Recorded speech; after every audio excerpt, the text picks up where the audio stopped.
धन्यवाद। माननीय सदस्य जी प्रशांत परोले जी। प्रशांत जी। देश के महामहिम राष्ट्रपति जी के अभिभाषण पर बोलने का अवसर दिया, इसके लिए आपका बहुत बहुत धन्यवाद। माननीय अध्यक्ष जी, मेरा ये भाषण उन आवाज़ों को प्रतिनिधित्व करता है जो देश के कोने कोने में जबरदस्त अभाव, असुरक्षा और निराशा के साथ जी रही है। आज का यह सेशन हमारे देशवासियों की बढ़ती पीड़ा और संघर्ष की कहानी कहता है, जिसे हम छुपा भी नहीं सकते और नहीं हम उसको दबा सकते हैं। सबका साथ सबका विकास, यह नारा जो एक समय देश के उम्मीदों का प्रतीक था, अब विफलता की कहानी कहता है। हकीकत में यह नारा सबका साथ और सिर्फ अपनों का विकास बनकर रह गया है। जिन राज्यों में एनडीए की सरकार नहीं है, उनके साथ भी भेदभाव किया जाता है। सरकार कह रही है कि भारत जल्दी दुनिया की तीसरी सबसे बड़ी अर्थव्यवस्था बनने जा रही है, लेकिन बेरोजगारी के दर अपने उच्चतम स्तर पर पहुंच गए हैं। महंगाई ने आम नागरिकों की जेब खाली कर दी है। रुपए की गिरावट और एमएसएमई सेक्टर की बदहाली किस ओर इशारा कर रही है। अगर विकास सिर्फ जीडीपी तक सीमित रह गया है और जनता की परचेसिंग पावर लगातार गिरती है, तो ऐसा विकास किसके लिए हो रहा है? सरकार उज्ज्वला योजना, प्रधानमंत्री आवास योजना, आयुष्मान भारत जैसी योजना का बखान करती है, लेकिन इसका जमीनी सच क्या है? प्रधानमंत्री आवास योजना के तहत घरों का वादा किया, लेकिन बिना जनगणना के किस आधार से ये लाभार्थी चुने गए हैं? ग्रामीण क्षेत्र में 1.5 लाख और शहर में 2.5 लाख पर्याप्त है क्या? देश की कानून व्यवस्था की हालत इतनी दयनीय है कि महिलाओं का जीवन असुरक्षित हो गया है। सरकारी अस्पतालों में मुफ्त इलाज की बात, लेकिन अस्पताल में डॉक्टर और दवाई नहीं है, तो मरीज इलाज कहां करवाएगा? चुनाव को आगे देखकर आप ताबड़तोड़ फैसले लेते हैं। चुनाव बीतते ही उन सभी को टाल दिया जाता है। जिस दिन वोटिंग होता है, आप वोटरों को लुभाने और उनकी छवि चमकाने के लिए देवदर्शन के लिए निकल जाते हैं। अब दिल्ली चुनाव में 500 रुपए सिलेंडर का वादा कर रहे हैं। मोदी सरकार अगर इतनी संवेदनशील है, तो क्या आप पूरे देश में ये लागू किया? मेरा आह्वान है कि आज आप ये घोषणा कर दीजिए और 500 रुपए में सिलेंडर आम जनता के लिए मुहैया कराइए। एक और अत्यंत चिंताजनक मुद्दा है कुंभ महोत्सव। हमारे पूर्वजों ने इस पावन पर्व का आयोजन भक्ति, श्रद्धा और सांस्कृतिक समरसता के लिए किया था, परंतु आपने इसे एक इवेंट बना दिया है, पर्यटन को जोड़कर व्यवसायिक लाभ का साधन बना दिया है।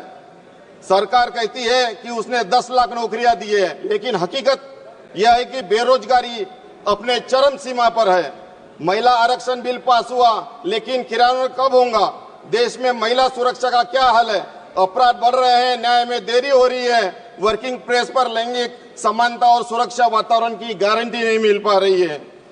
आपने मेडिकल सीट बढ़ाने की बात की है, अच्छी घोषणा है, लेकिन हकीकत क्या है? मेडिकल कॉलेज का बुनियादी ढांचा कब तैयार होगा?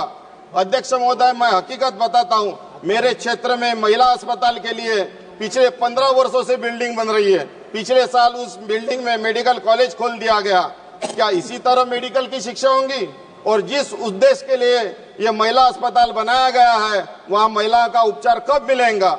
सरकार कैंसर की दवाई सस्ती करने की बात कर रही है, सराहनीय है, लेकिन कैंसर रोकने के लिए क्या कदम उठाए गए हैं? कैंसर के मूल कारण पर प्रभाव क्यों नहीं किया जाता? तंबाकू, गुटखा, सिगरेट पर प्रतिबंध क्यों नहीं लगाए जाते? हम टीबी मुक्त भारत की बात करते हैं, लेकिन टीबी का वार्ड का वेस्ट वाटर, वॉशरूम का पानी यह नालियों से होकर नदियों में जाएगा, तो देश टीबी मुक्त होगा क्या? प्रधानमंत्री फसल बीमा योजना जटिल है, किसानों को क्लेम नहीं मिलते हैं। डीएपी, यूरिया एमआरपी से महंगे दामों पे बेचे जा रहे हैं।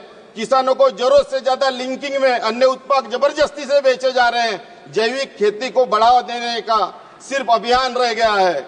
किसानों को एमएसपी की कानूनी गारंटी चाहता है, लेकिन सरकार खामोश है। गोवा के इंटरनेट कनेक्टिविटी अब तक क्यों नहीं सुधार पाई? बीएसएनएल को बढ़ावा देने के बजाय निजी कंपनियों को प्राथमिकता दी गई है। भंडारा के आयुध निर्माण में हुए विस्फोट में 8 मजदूरों की मौत हुई, लेकिन सरकार इस मामले में गंभीर नहीं है।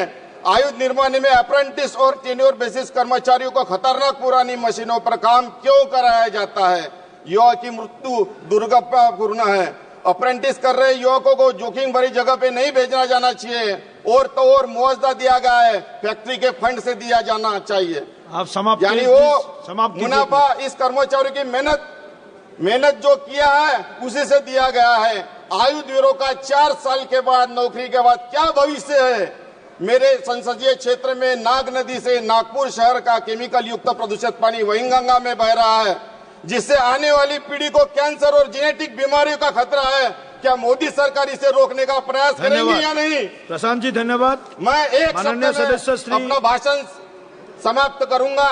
मैं लोकतंत्र के केवल उपलब्धि का बखान नहीं बल्कि आत्म मंथन भी करना जरूरी होता है।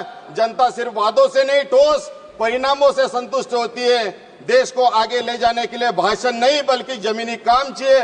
मैं सरकार से अपील करता हूं कि घोषणाओं से नहीं बल्कि ठोस बदलाव से देश को आगे ले जाए। और मैं इस अभिभाषण पर विरोध दर्शाते हुए अपने भाषण को विराम देता हूं। जय हिंद, जय संविधान, जय सनातन। माननीय सदस्य श्री रघुनंदन राव जी।